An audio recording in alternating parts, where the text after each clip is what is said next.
沈珊珊，别把宿管阿姨给招过来。喝什么喝？拿过来。谁王八蛋？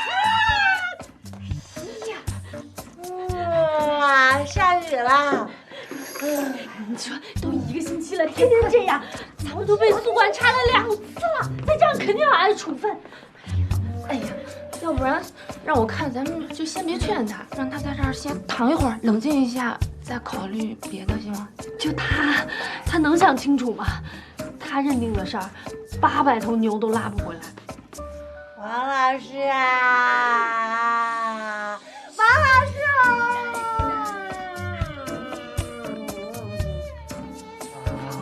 王老师的，整天就知道个王老师。哎，你说为了这样一个不爱他的男人，值得吗？傻子，大傻子！王老师，我绝不会放弃，我放弃我就不是。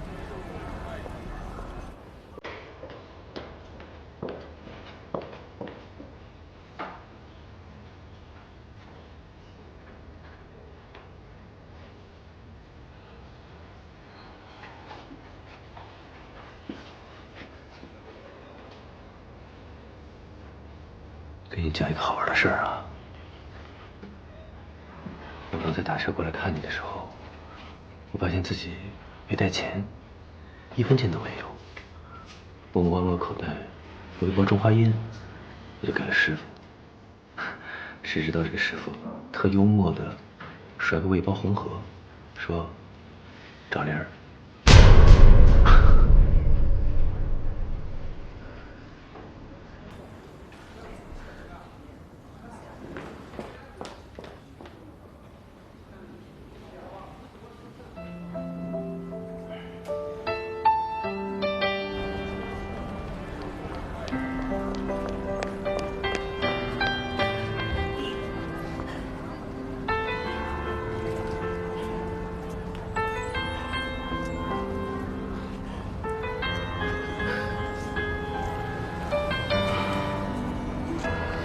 王老师的前妻前几年变成了植物人，一直在医院住着，所有的支援费、医疗费还有药费，都是王老师一个人在负担，这加起来是一笔不小的费用。